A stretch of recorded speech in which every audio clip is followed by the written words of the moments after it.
Okay, so dito na tayo sa ano, LRT station or LRT Cubao Station. Papunta tayo ng Marikina City. Tapos hindi ko alam kung ano yung bababaan natin, kung Katipunan ba yon, pero sure naman ako hindi rin Santulan. So Katipunan, no? Yung Katipunan yun, underground. Doon tayo lalabas. Tapos paakyat Mount Katipunan ulit, no? Tapos paakyat tayo doon papuntang sakayan ng jeep papuntang bayan ng Marikina or Marikina Bayan, ganon, pinaka downtown area nila. Tapos ikotin natin yung nightlife. Kumusta ang nightlife ng Marikina City. Tapos ituro ko sa inyo mamaya yung aking pinagtrabahoan dati, yung parang side hustle. Habang may trabaho dati, di rin naman makakatulog sa gabi, may insomnia lang din naman, na tayo magtrabaho as waiter. Dapat sana singer, no? Yung ina-apply ko dati, kasi mahal lang sa singers, 350 pesos. Hindi pumasa. Kasi dapat pop rock, mga pop rock, pop rock, yung mga pang disco, mga disco song.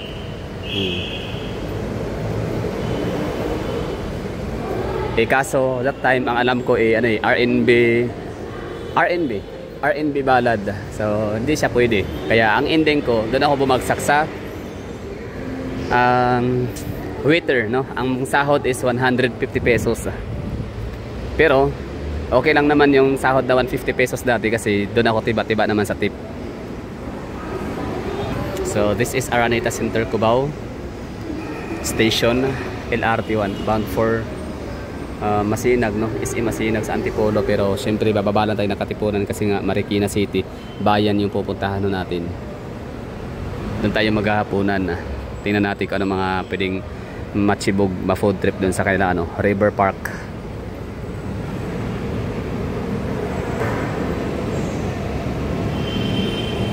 Ayan na.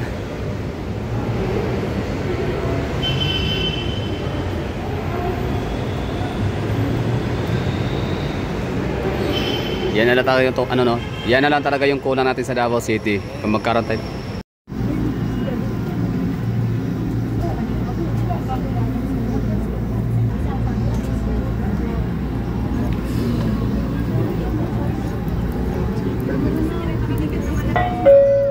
Next station, Anonas. Ang susunod na istasyon ay Anonas.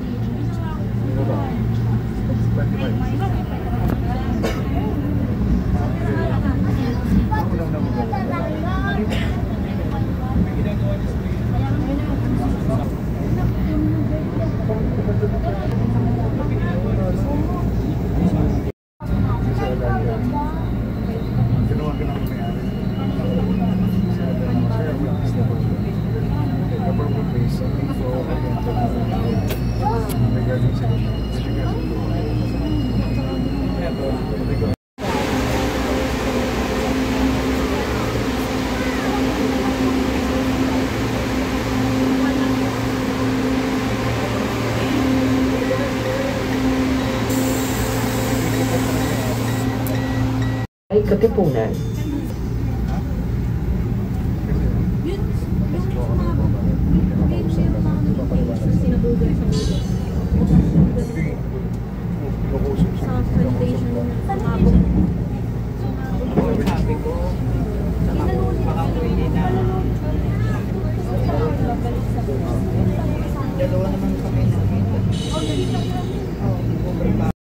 Katipunan Station.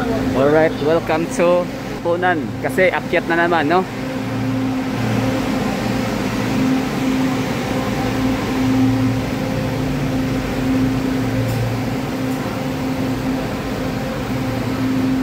Meron mga elevator. In fairness talaga tong mga elevator, pinagana lang to sa panahon ni Duterte. Art to God. Kawawa dati mga senior citizen, mga PWD, no? Hirap commute sa EDSA dahil nga sa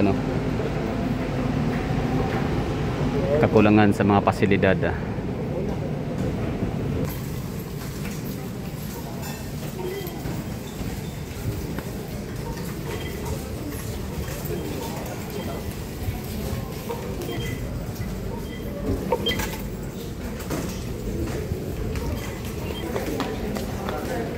milyon, no? Yung mga dumaraan, sumasakay sa MRT, LRT araw-araw.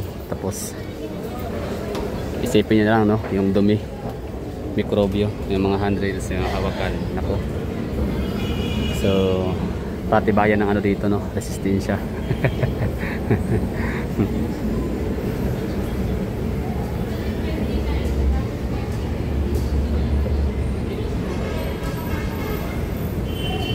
Dati nung COVID, ano to eh, alagang ano to, alcohol, disinfectant.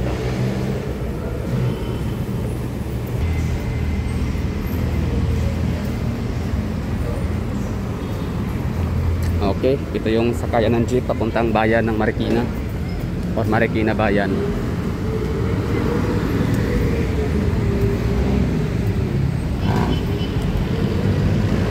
Dito na tayo. Yun, Katipunan South Entrance. Ganda ng mga jeep dito papuntang Kugyo, Padilla. Parang biyaheng langit. Tapos lowered pa, ang ganda oh. Astig ng mga jeep dito, ano? Ganda, no? Nakamiss lang.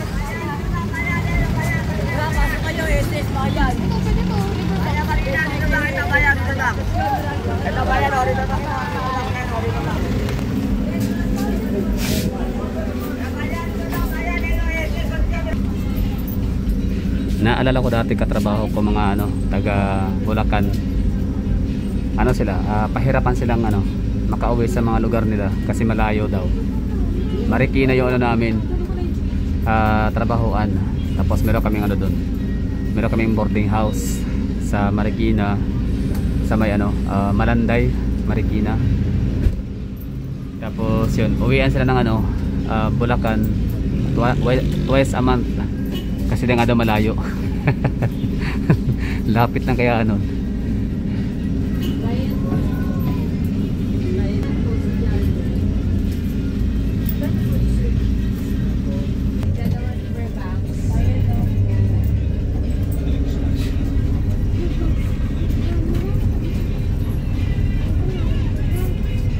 Dito sa Maynila, hindi ko na kailangan mag-taxi rito kasi kabisado ko na yung mga daan. Kabisado ko na yung mga jeep. So ito na yung boundary ng Marikina and Quezon City, Katipunan.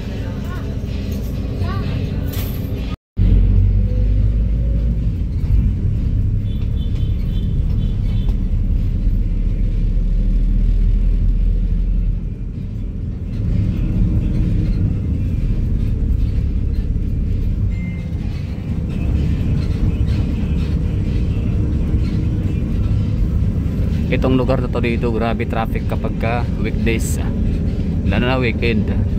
I mean, ano, Biyernes, Sabado. So ngayon medyo hayahay siya kasi linggo naman.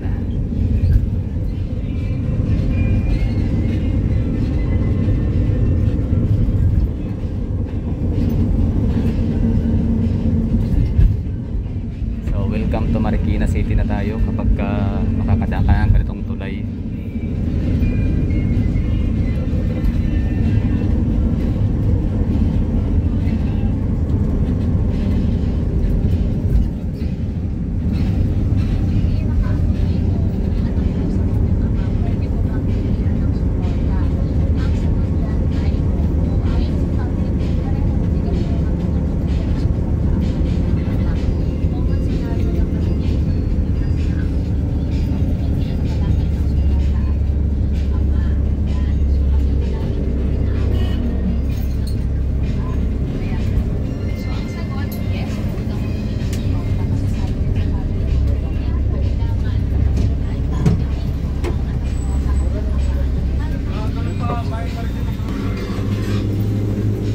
Di ba, oh, linis na.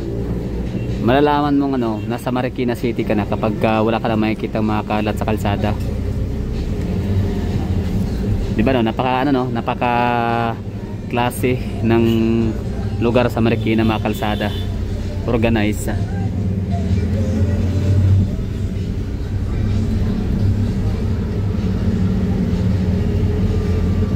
Yun, no, ganda, linis, no? Oo, Marikina City.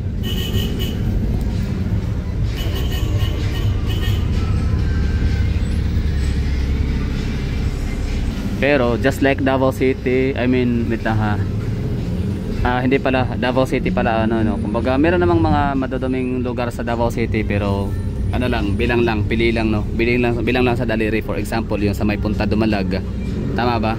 Yung may ano, mayroong squatter area sa may Dumalag basta area no. Yung mga ano doon, mga slums area ng Dumalag. So, yun yung parang parte ng Davao City na wala ano sa madumi talaga yung lugar no. Tapos sa may bandang 21 Dasi, yung malapit sa may ano, Isla Verde, yung mga Badjao area. So yun, madumi doon. Pero hindi kasing dumi sa ano ha, sa Manila squatter. Pero meron, madumi. And itong Marikina City naman, dati meron no. Di ko na alam ngayon kung wala na ba. Pero dati meron tong ano, merong maduming area ang Marikina City. Yun na yung barangay ng Tumana, Roosevelt, basta ano, Roosevelt or Roosevelt Malanday. So yung mga malapit sa ilog dati, medyo mahakalat, madudumi. Semi-squatter din kasi yun eh. So minsan no, pag meron tayong sapat na oras dito sa Manila, papasyalan natin yun. Pupuntahan natin nang maipakita naman natin yung other side of Marikina City. Na hindi lang puro mga ano lang no, mga magandang lugar.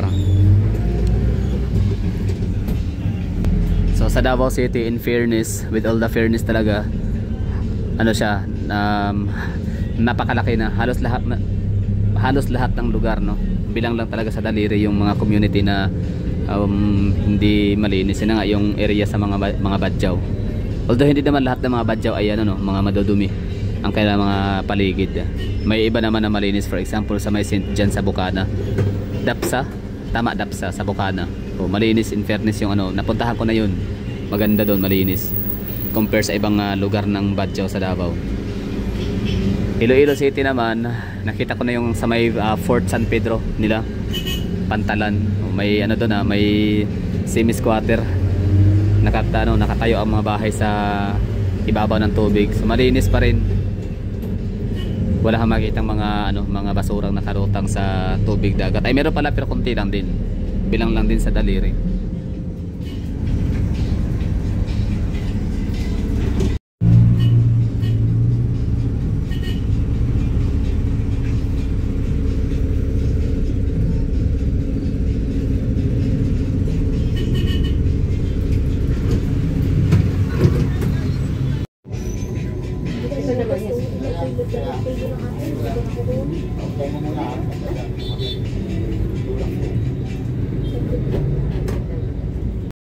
Yan no, Estila Kimbo. Yan yung dumudurog kay Sara Duterte. Isa yan sa ano, isa yan sa mga tambalays. Na pati sandok, simbahan no, may nakalagay na Q. Galawang ano yan mga kurakot, yung ano, yung kagaya kila no, nila Carlo Nograles. Yung lahat nila ng ano, mga proyekto na lahat nila ng project na ginawa nila ay may mga nakabalandrang pangalan at mukha. Di ba? Okay lang naman sana yung kung pera talaga nila ginagamit, di ba? Sino ba tayo para magreklamo kung sariling pera? Hindi pera ng bayan yan eh. Kumbaga ini-immortalize nila yung ano, ini-immortalize nila yung kanilang pangalan with the expense of Filipino people's money.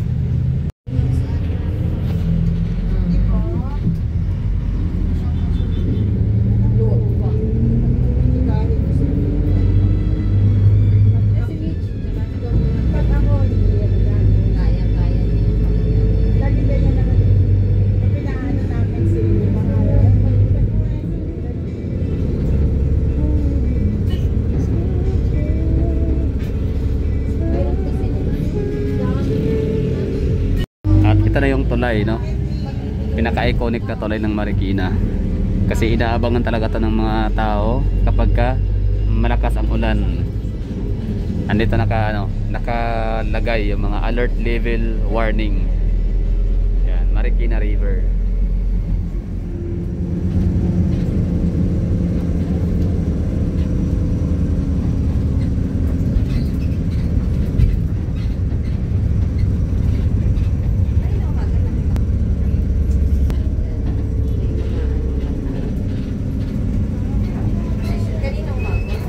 Dati kapag malakas may bagyo, malakas yung ulan, dyan tayo nakatambay sa taas, nakadungaw no.